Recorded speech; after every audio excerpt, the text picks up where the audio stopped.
I'm with Dr. Ariel Rubinstein, Professor of Economics at the School of Economics at Tel Aviv University and the Department of Economics at New York University. He's a leading theorist in game theory, bounded rationality, experimental economics, and choice theory. And he's here in Cambridge to deliver this year's Marshall Lecture on the topic Economics Without Prices and Without Games. Dr. Rubinstein, it's a real honor. Now, I just want to start off with asking what you think about the wider reputation of economics, which I think is of great concern to all of us studying the subject, because it's fundamentally talking about livelihoods and equitable distribution. So how will you describe recent public views towards our subject, and how far or how close do you think this is from the role economics should ideally play in society? Well, first of all, I should say I'm an economic theoretician. I have never advised to anybody. I will never advise to anybody. I'm not a public economist. I expressed several times in my life my views in Israel, in my country, about political and economic issues, but I've never introduced myself as a professor of economics. I introduced myself as a citizen of Israel, a concerned citizen of Israel who has views like anybody else in Israel. So my view is is probably different than the view of some of the other economists that you interviewed or you will interview about those issues. I think that economics for me is a discipline, academic discipline, full stop.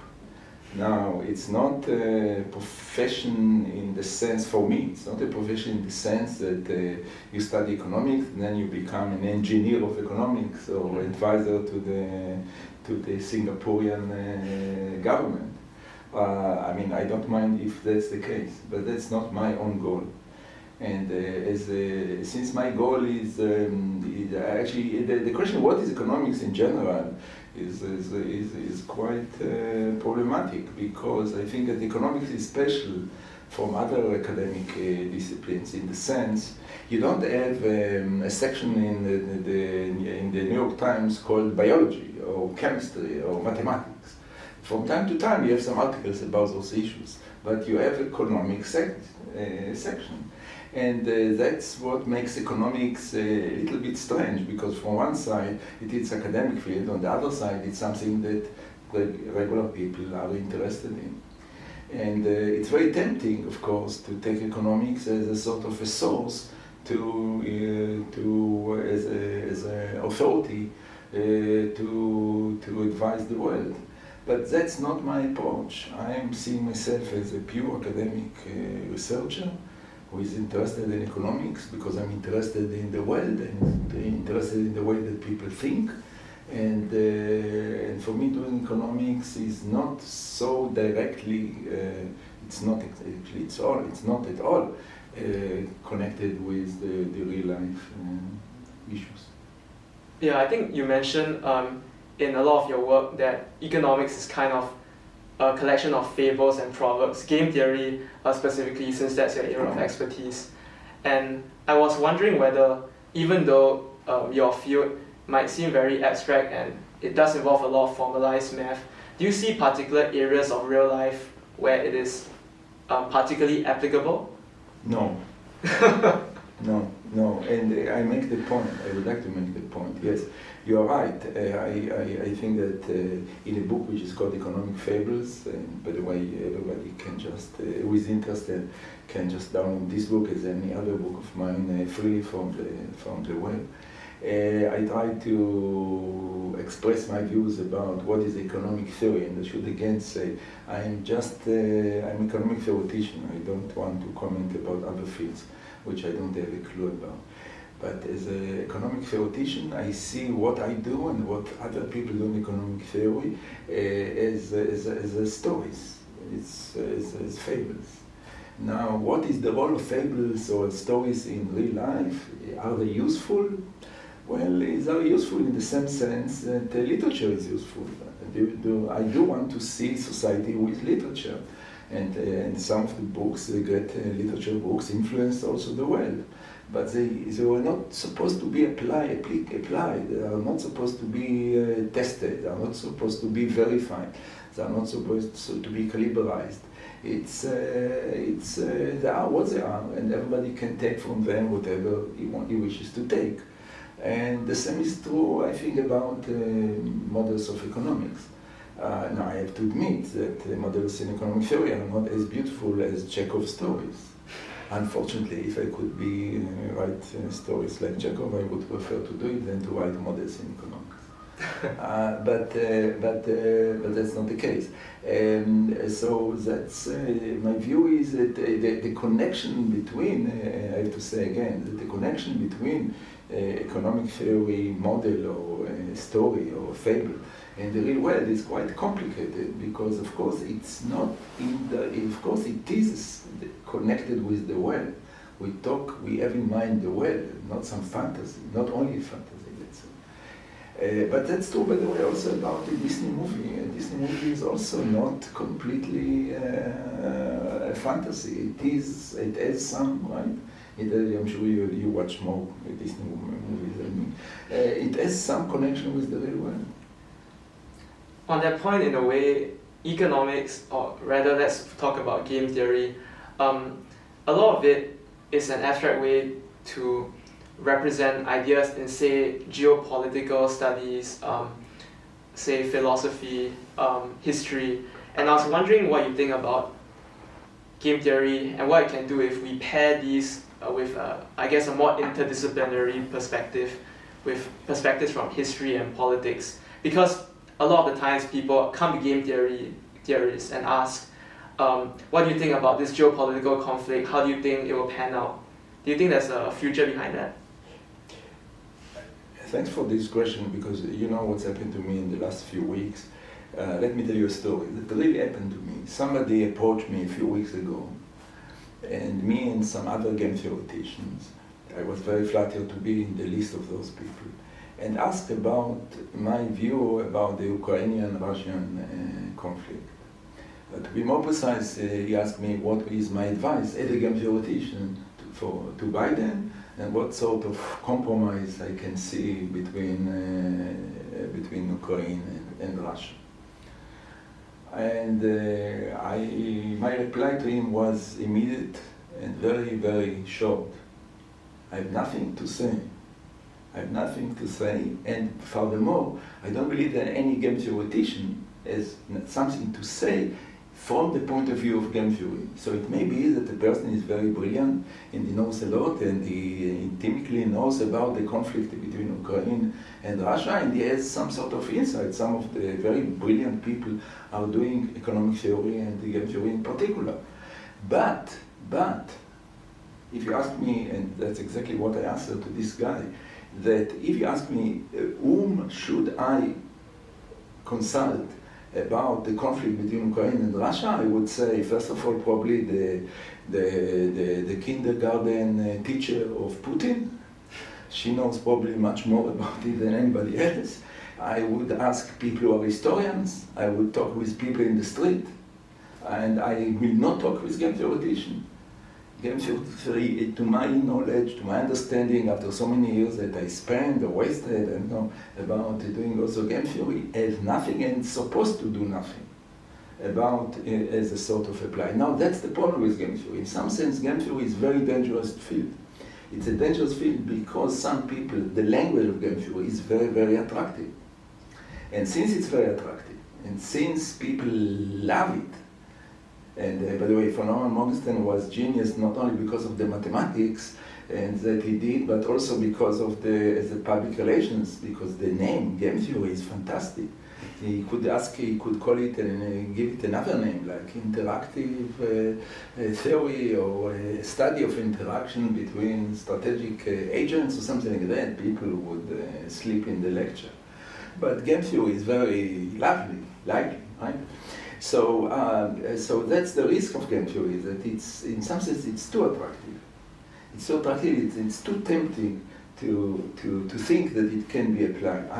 I'm sorry, I don't believe that it can be applied as it is, it cannot be applied to anything, which does not mean, again, that there are some game theoreticians who are very clever and very wise and are connected to the real world, and they can contribute to the society or even to politics. But they would not be my first candidates to be leaders or to be advisor, not at all.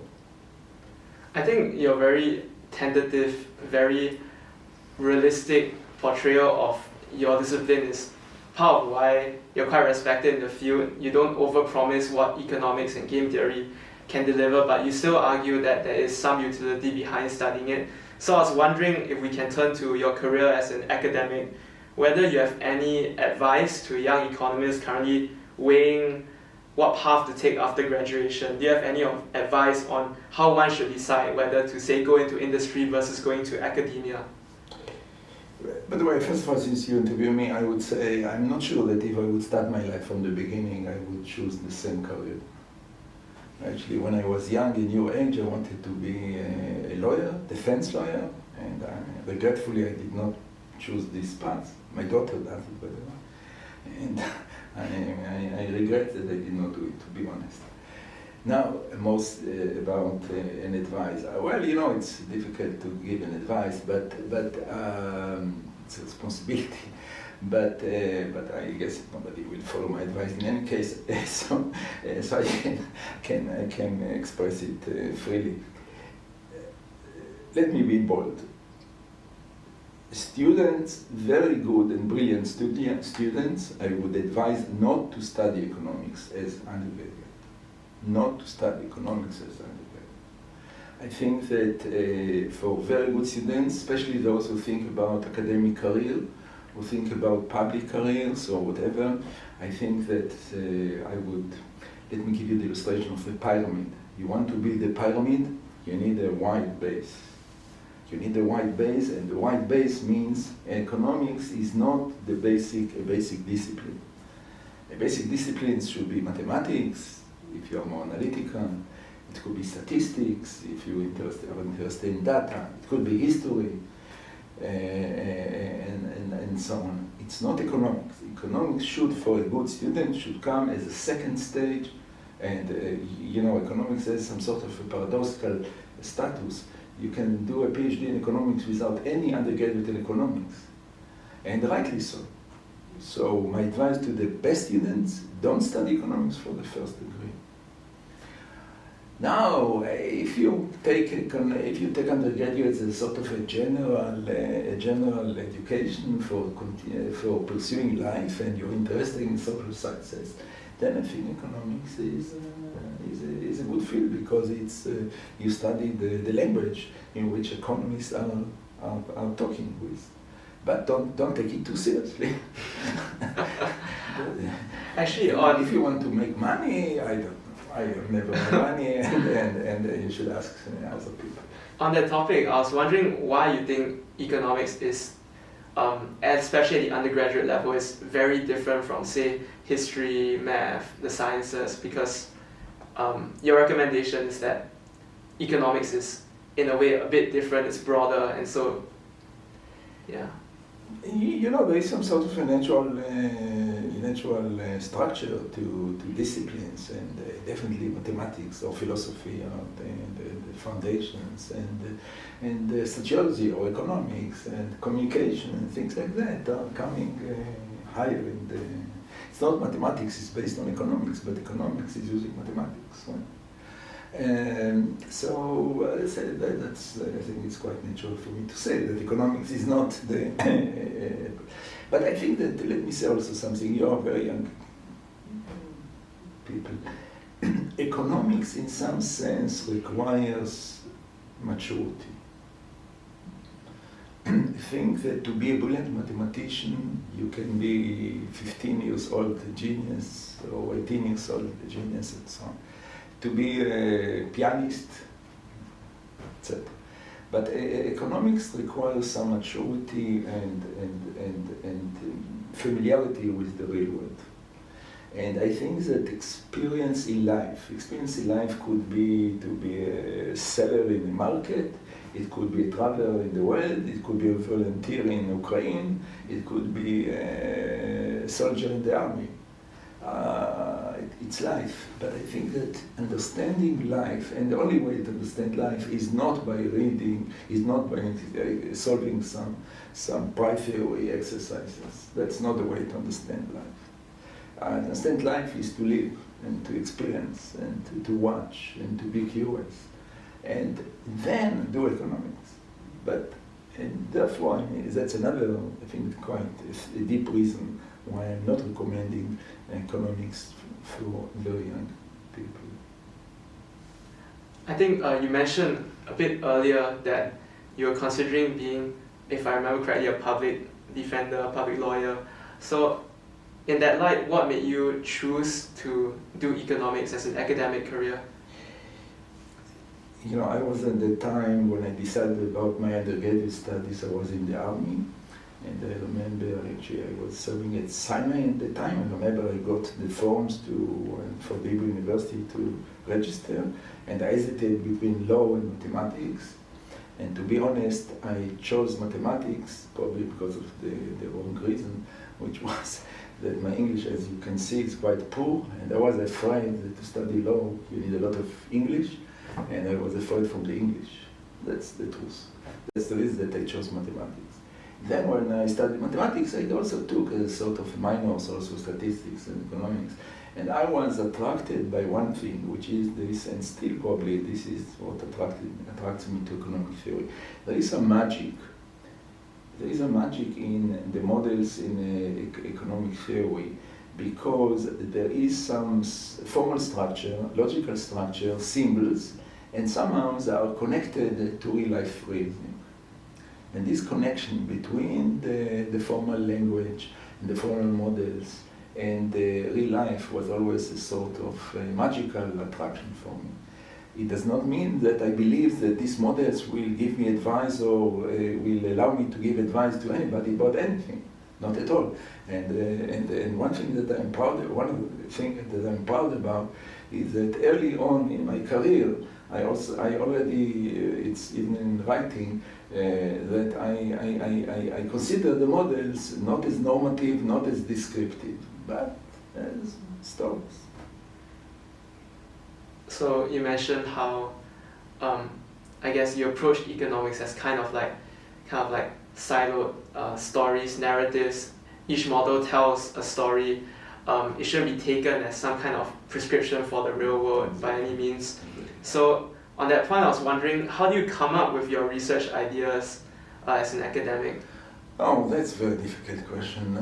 If I know the answer, I would be really... Are these like abstract questions which you're wrestling with, or is it like a particular real life event that triggers an idea? I can tell you what does not trigger ideas. One thing that does not trigger ideas is to go to seminars in economics. This does not give you new ideas. It gives you ideas about something that is close to something that has been done, and you can modify it and progress it in some sense. So I think that ideas come from, again, interacting with the world.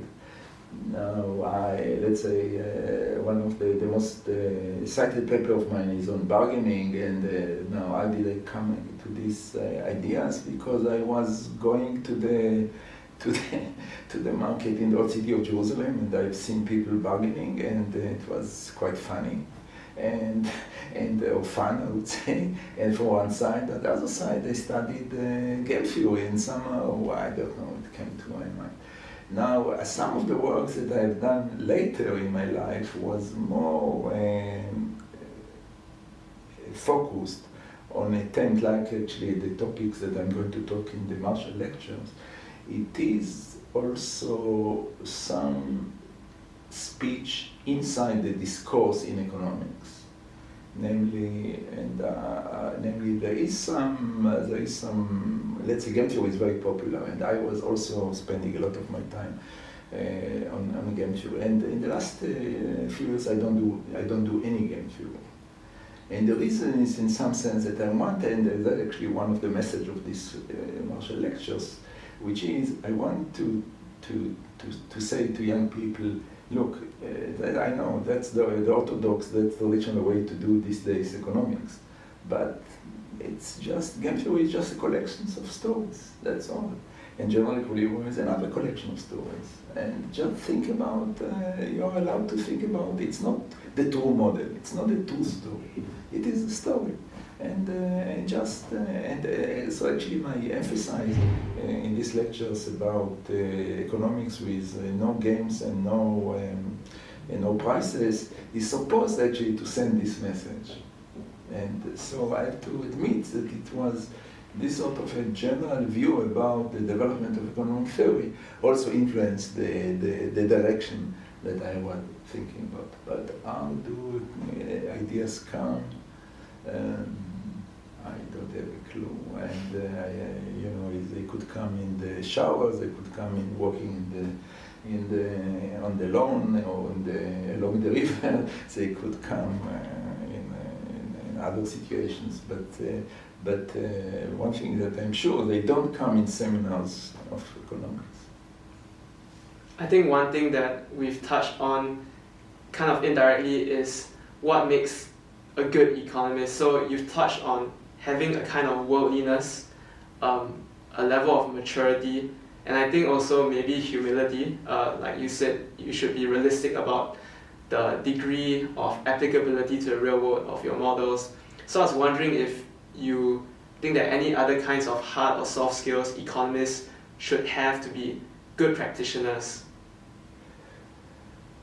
Well, I think that use for practitioner or practitioner, I mean, it may be an officer in the finance minister or a journalist or whatever. I think that you spelled out nicely the characteristics that I would advise. I don't have much to say. I would just emphasize you have to be familiar in an intimate way with the world. You cannot see it in this room, just walking, looking at the river or the trees, and understand the world. You have to be in the world. So you mentioned that you spent most of your career in game theory, but now I think you're more into bounded rationality. So I was wondering whether you could shed light on what the frontier you think is for the field of study that you're in, and perhaps economics more generally. Look, first, economics more generally I don't want to comment because I don't know economics more generally well enough.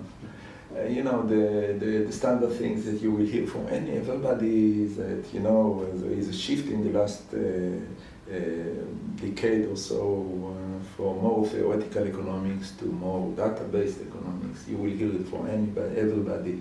I've never done it, and I will not do it. It's not my expertise, and I cannot comment on that.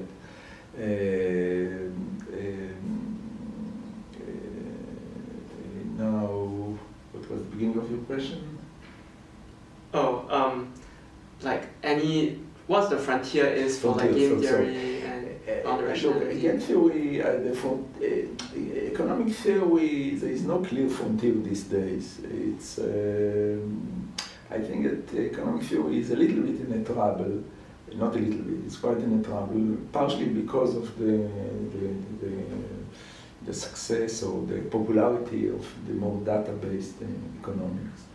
And also because, in my opinion, of some problems in economic theory, that economic theory became, to my taste, much less conceptual and too much technical.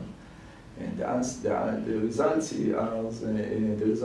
that the economic theory is much less interesting than it was used to be. At particular frontiers, bound rationality is definitely, models of bound rationality is definitely still probably the major place for new ideas or new models. Game theory, in some sense, I think I don't like to say that it's done, because there is nothing is done. Everything you can come with new ideas, but I don't think that there were in pure game theory a lot of interesting developments in the last few decades. I see myself, by the way, I've never seen myself as a game theoretician. I'm an economic theoretician, and economic theoretician, as economic theoretician again, there are many styles of models, and game theory is one style. It's true that since the 90s already, actually late 80s, I shifted more to models of bounded rationality, but I cannot say that there's nothing I can add. So we've talked a lot about economics, role in society, about economic theory. I was wondering about your writing process. So I think for anyone who's read your papers or your books, they are struck by how comparatively easier it is to follow, and I think you try your best to make your papers as concise as possible. So I was wondering what writing advice you have for keeping your papers relatively short and clear, or on writing well more generally. What do you think is good writing? Well, good. I cannot characterize good writing. Good writing is good writing. I don't know. I cannot say what is a beautiful picture. I don't know.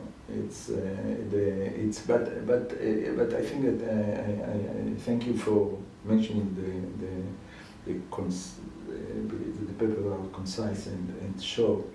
I think that economics in general became unbearable in the length of the paper. It's a process which is it's connected with the sociology of the profession. Often I talk with young people, and after a seminar, and I ask them, why didn't you write a 5-page paper with a very simple model to express your views? And the young people answer me quite honestly, you are right, but if I would do it, my paper would not be accepted, or my dissertation would not pass the committee. And what can I say? I give up. And they are right. So that's what we call equilibrium. It's equilibrium of the profession. It's a terrible equilibrium. I think that many of the papers that you will read in your studies in economics were the famous papers were very short. And I think that being short, and I think that one of the problems of economic theory is that this is the failure of generality. We cannot be general. It's like the story cannot be general. A story is a story.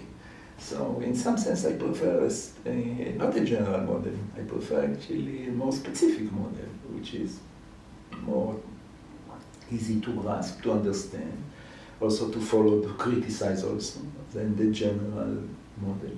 And it's also possible to read. I mean, you open now the leading journals of economic theory, like Econometrica. It's extremely boring journal. I mean, every paper is 40, 50 pages with a lot of symbols and mathematics, and even, I don't know how many people can read it seriously. And one of the problems is that the outcome is that people don't read the paper seriously, and that they do not look at the proofs in a serious way. And I think that this is bad. This is bad. Partially because, look, if there is any value to academic life, I would call it intellectual honesty. And either you can achieve it or not. If you cannot achieve it, don't do it. And that would be also my advice to young researchers. You cannot do it, you have to do something only because something has to be published. I'm sure you're a gifted guy. Go to do something else. That's my advice. Now, saying that, of course, I also was sinful several times. There is one paper of mine in a very leading journal that I was forced by editors to add some nonsense in the conclusion sections, and I regret I did it. I did it because I wanted the paper to be published, so I understand. But as a way of life, I would advise young people, if you are a gifted guy, try to keep on these values.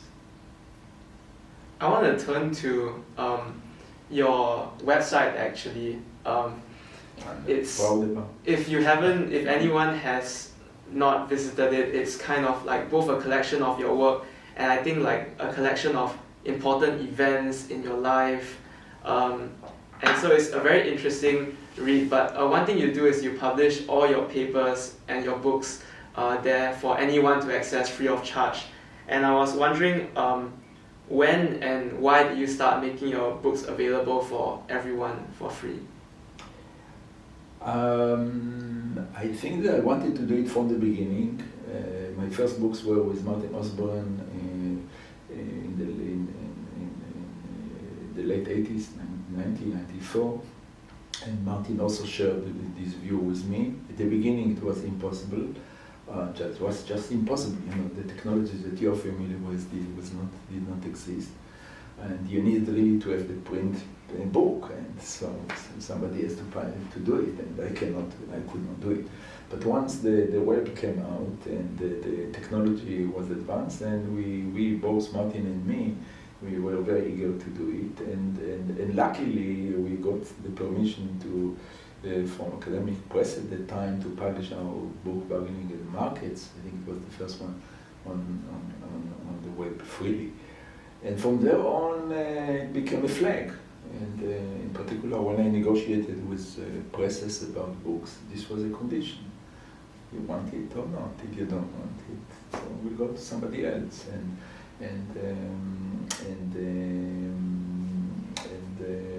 I don't see any reason to pay for books that we will get anything from books. Of course, the publisher has to be compensated for whatever he does, and I think there are ways that he is compensated, and that's all. But if I publish something, I don't see any. At the moment, actually, I don't see any reason to get any penny. I mean, I'm paid for doing it.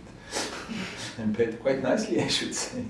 So why should I be paid again? And I think that the idea that scholar books should be open to everybody in China, India, in Africa, in the US, or in the UK, I think that's again, it's a basic principle that there is no reason not to follow.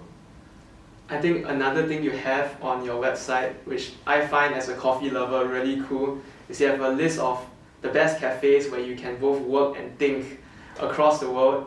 So as someone who's quite a well-traveled person, I was wondering what the top 3 cafes you visited are all over the world. Well, first I should say I'm very proud about this. This is my claim to fame in the world. It's those who are interested. By the way, I don't like coffee. I like cafes. Actually, I just drink Israeli instant coffee, and that's the only coffee that I drink. But I think cafes for me is a sort of a romantic view about how scholars are living. So I have this romantic view that I'm sitting in a cafe for hours, and I do it, and interact in some sense in the world, and think and write and work. So actually in the website, those who watch us, there are actually 3 things there. There is the atlas of cafes that you can also on the smartphone look at, and which gives you something like 700 cafes. About half of them I visited and took pictures. Half of them are just recommendations. And if you watch me and you see you know about any proper cafe, please let me know. I will add it with your nominator name. Second, I have this poster that I constructed already 5 times, which are a collection of my pictures of very particular places that I liked around the world. It's only pictures that I took, and then there is also the list. Now, you ask about particular places, it's very, very difficult. In Jerusalem, I was born in Jerusalem, and although I live in Tel Aviv, I'm very much connected emotionally with Jerusalem. There's a place which is called Hamifal in West Jerusalem, which is a beautiful place, and which you could see the picture on the website. There is also some interesting places in the east part of Jerusalem, in the Palestinian area. In New York, in Tel Aviv, near my home, there is a place which is called Stolat Sfarim, which is a bookstore actually. And I think this combination of bookstores and cafes is very attractive. There are a few like that in the world. I've just been in Vienna a few weeks ago, and I've seen another one like that there. In New York, there is what is called the Hungarian pastry shop, which is in Amsterdam near Columbia University, which is a place which many books were written there, and actually you can see the covers of the books on the wall, including one of my books, and I'm very proud of that. Maybe to end on a more philosophical note, I was wondering if there was one piece of advice you would give yourself maybe 40 years ago, just starting out, what would it be? Oh, well, I think that not to yield to professional norms, not to yield to professional norms, never, whatever price you will pay. That's because this is the meaning of life, not to yield to outside pressures. Sometimes people, including me, of course, are weak, and we do yield, and I regret any time that I did. So that's my advice to myself. I think that's a great place to end the interview. Thank you again, Dr. Rubinstein, for agreeing to speak with us.